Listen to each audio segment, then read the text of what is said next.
Hello student, स्वागत है आप सभी का एक बार फिर से हमारे इस ऑफिशियल यूट्यूब चैनल में जिसका नाम है एसोल सॉल्यूशन। मैं चंदन कुमार हाजिर हूँ आप सभी के सामने अपनी एक और नई वीडियो के साथ। सो गाइस, आप सभी की बहुत ज़्यादा डिमांड आ रही थी कि सर एक क्वेश्चन उदारीकरण की नीति के ऊपर 1991 वाला जो क्वेश्चन बार बार रिपीट हो रहा है उसके ऊपर भी बना दीजिए। सो गाइस, वैसे तो मेरे पास ये फेयरली लिखा नहीं था, जब मैंने खुद ही अपने कॉलेज टाइम पे अच्छे तरीके से पढ़ाई करी थी तो नोट्स बनाया था, आप लोगों के लिए प्रिपेयर नहीं था पूरी तरीके से।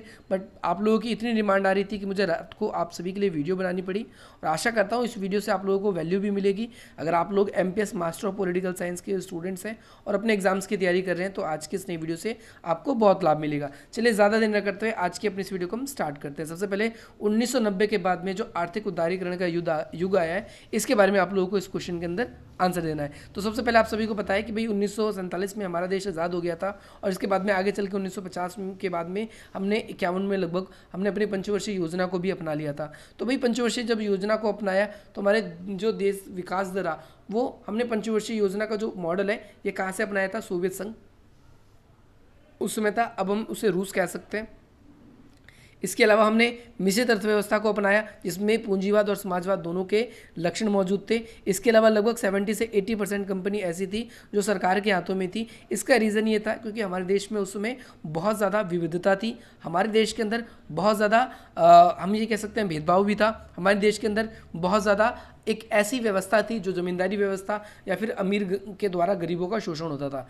इसीलिए इन सबको देखते हुए ज़्यादातर जो महत्वपूर्ण उद्योग थे सरकार ने अपने हाथ में ही रखे और सरकार द्वारा लोगों को पूरी की पूरी ऐसी व्यवस्थाएं की जा रही थी कि वो जनता के लिए सर्वहित के लिए कार्य करे। अच्छा, लेकिन आगे चल के हम देखते हैं हमारे देश की जो अर्थव्यवस्था है वो ज़्यादा अच्छी नहीं रही। हमारी सरकारी नियंत्रण में उद्योग होने की वजह से देश के अंदर काफ़ी ज़्यादा भ्रष्टाचार बढ़ा। देश के अंदर भ्रष्टाचार बढ़ने की वजह से हमारे देश की जो अर्थव्यवस्था है वो कमज़ोर होगी और एक समय ऐसा भी आया कि देश की अर्थव्यवस्था इतनी कमज़ोर होगी तो हमारे पास में आर्थिक आपातकाल लगाने जैसी स्थिति उत्पन्न हो गई थी। इस समय 1991 में हमने आर्थिक आपातकाल ना लगाते हुए हमने क्या किया? एलपीजी मॉडल को अपनाया। ये आपके एग्जाम में बार बार ही क्वेश्चन भी बनता है एलपीजी मॉडल का। तो ये एल से है लिबरलाइजेशन, पी से प्राइवेटाइजेशन और जी से है ग्लोबलाइजेशन। ये बुक के अंदर भी आप लोगों का दिया गया है पर आप लोगों को समझ नहीं आ रहा है, ऐसा आपने कहा था और मुझे बहुत ज़्यादा रिमाइंड करी थी आपने वीडियो के लिए। तो आप लोगों को ध्यान रखना है जो ये एलपीजी मॉडल है ये इंट्रोड्यूस किसने किया था? तो दो नेताओं के आपको नाम याद रखना है। पहला नरसिम्हा राव जो कि उस समय के कौन थे? प्रधानमंत्री पीएम थे। इसके अलावा फाइनेंस मिनिस्टर उस टाइम थे जिनका नाम था डॉक्टर मनमोहन सिंह जी। उन्होंने एलपीजी मॉडल को भारत में अपनाया था। लिबरलाइजेशन यानी उदारीकरण, अपने देश की अर्थव्यवस्था की जो नीतियाँ थी हमने दूसरे देशों की कंपनियों के लिए हमने उसमें उदार कर दिया था, पहली चीज़। दूसरी चीज़ वैश्वीकरण की बात करें या प्राइवेटाइजेशन, हमने निजीकरण करना शुरू कर दिया। आपने देखा महत्वपूर्ण उद्योग जो थे वो ज़्यादातर सरकार के हाथ में थे लेकिन ज़्यादातर भ्रष्टाचार होने की वजह से उसे फिर धीरे धीरे हमने क्या किया? निजी हाथों में बेचना स्टार्ट कर दिया, निजीकरण को बढ़ावा दिया। कोई भी बाहरी कंपनी पूरी तरीके से निजी उद्योग कर सकते हैं। स्टार्टिंग में ऐसा नहीं था, आपको गवर्नमेंट के साथ हैंडशेक करना पड़ता था और इसी वजह से हमारे जो बहुत सारे ऐसी कंपनियां थी जो डूब रही थी और विदेशी कंपनियां हमारे देश में आना भी नहीं चाहती थी। पूरा 100% या 100% हमके स्वामित्व किसी भी एक कंपनी का नहीं होता था। लेकिन इस एलपीजी मॉडल को अपनाने के बाद में, उदारीकरण की नीति को अपनाने के बाद में हमने ऐसी व्यवस्था कर दी थी। और जी से ग्लोबलाइजेशन है यानी व्यक्ति, वस्तु, पूंजी इन सब का स्वतंत्र रूप से आदान प्रदान होगा। और अब ग्लोबलाइजेशन तो आप कितने दिन से पढ़ रहे हो तो ग्लोबलाइजेशन की परिभाषा तो आप लोगों को पता ही है।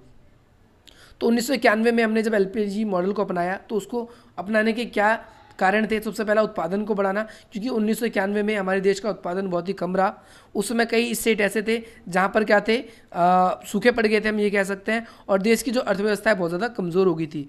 हम उत्पादकता को बढ़ाना चाहते थे, उस उत्पादकता के थ्रू हम देश की इनकम को भी इंक्रीज़ करना चाहते थे ताकि उससे देश को ज़्यादा टैक्स मिले और देश की जो सरकार है उससे ज़्यादा वेलफेयर के लिए कार्य कर सके। आप लोगों को ये याद रखना है इस पॉइंट के अंदर।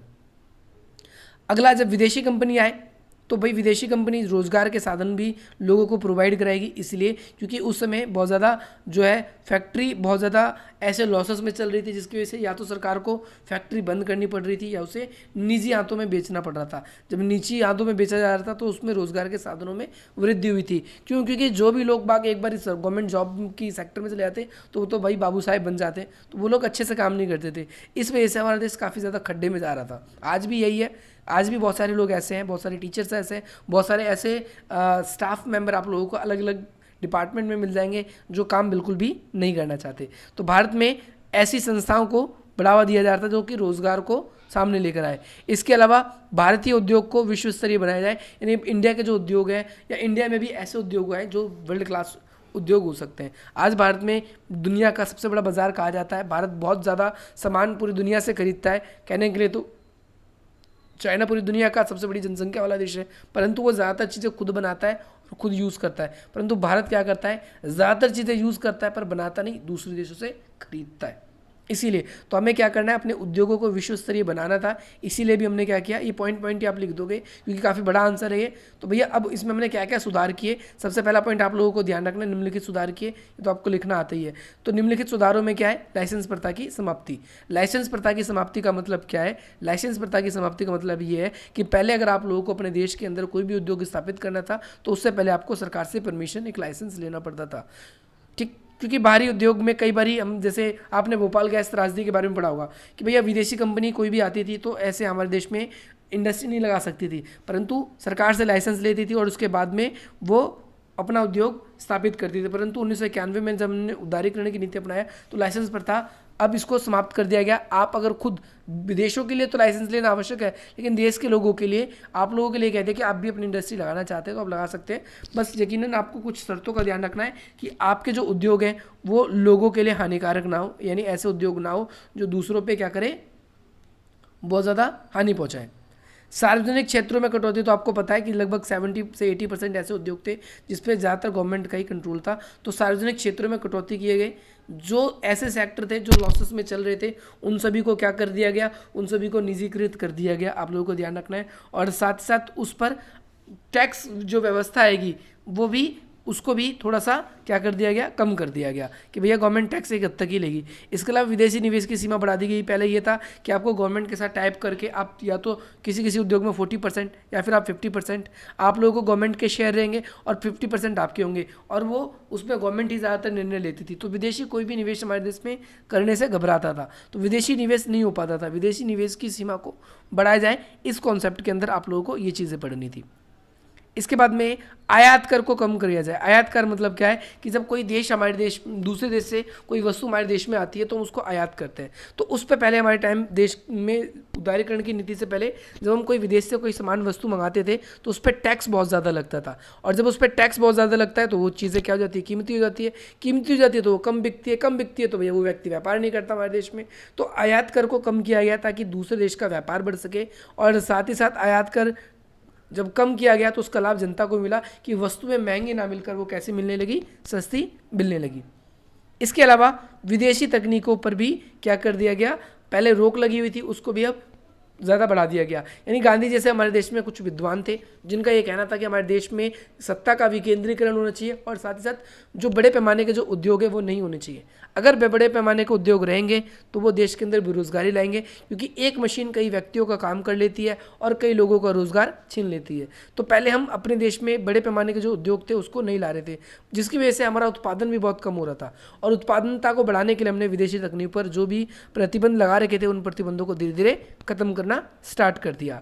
इसके बाद में अगला पॉइंट है औद्योगिक परिसीमन की समाप्ति। यानी पहले क्या था कि भैया आप शेयर होल्डर कितने हो सकते हो, आप उसके मालिक बन सकते हो कि नहीं बन सकते, इस ये वाला कॉन्सेप्ट है। तो पहले हम इतना ज़्यादा हमारे पास पावर नहीं था कि हम अपनी इंडस्ट्रीज़ को खुद ही सस्टेनेबली हम यूज़ कर पाएँ, है ना। इसके साथ साथ दूसरी चीज़ आप लोगों को ध्यान रखना है कि उदारीकरण की नीति में आपको एक पॉइंट आपको और लिखना है, WTO की जो भी शर्तें हैं उसको मान लेना। WTO की हमने शर्तें मान ली, दूसरे देश के व्यापारों के साथ, दूसरे देशों के साथ हम व्यापार करने के लिए हमने अपने द्वार खोल दिए हैं। साथ ही साथ जो बहुपक्षीय समझौते हैं उसमें भी हम डायरेक्टली अपनाते आ रहे हैं। इसके अलावा हम अपने देश में ट्रिप्स को लागू कर रहे हैं। ट्रिप्स क्या है, trade related intellectual property rights, ये यानी बौद्धिक संपदा का अधिकार। अगर एक व्यक्ति ने कोई वस्तु को अपनी क्षमता से विकसित किया है तो भैया कोई अन्य व्यक्ति जो है वो उसको कॉपी करके दुनिया में नहीं डाल सकते। फॉर एग्जांपल के तौर पे मैंने आप लोगों के लिए वीडियो बनाई, तो आपको वीडियो पसंद आई, हो सकता है और मित्रों को भी आई, तो उनमें से किसी ने चालाकी दिखाई, इस वीडियो को डाउनलोड करा कोई भी प्लेटफॉर्म से और इसको क्या किया, फिर यूट्यूब पे दोबारा से डाल दिया, तो आपको उसके ऊपर कॉपीराइट आ जाता है। तो ये ट्रिप्स ऐसे ही करता है कि आप सभी के लिए जो भी ट्रेडमार्क है, जो भी आप लोगों का पेंटिक नेम है, वो आपकी परमिशन के बगैर कोई दूसरा व्यक्ति यूज़ नहीं कर सकता। अगर वो यूज़ करेगा तो उसके ऊपर क्या हो जाएगा, उस पर उसकी वो चीज़ को बैन कर दिया जाएगा। तो ये चीज़ आप लोगों को इसके अंदर देखने को मिलेगी। तो उदारीकरण के बाद में आप लोगों को ये अगर पॉइंट आ जाता है, आप लोगों को कुछ समझना है तो आप इन पॉइंट्स को लिख देना। इसके अलावा अगर आप लोगों को ये वीडियो पसंद आए तो इसे लाइक कीजिए। अगर आप लोग हमसे कनेक्ट होना चाहते हैं तो इस तरीके से आप हमसे कनेक्ट हो सकते हैं, अपनी कोई भी क्वेरी हमसे शेयर कर सकते हैं, हमारे टेलीग्राम ग्रुप्स पर जुड़ सकते हैं जिसका लिंक डिस्क्रिप्शन बॉक्स में। और साथ ही साथ अगर आप लोगों की कोई भी क्वेरी है तो वो इंस्टाग्राम के थ्रू आप हमें शेयर कर सकते हैं। चलिए मिलते हैं हम आपसे अपनी अगली वीडियो में। जय हिंद, जय भारत।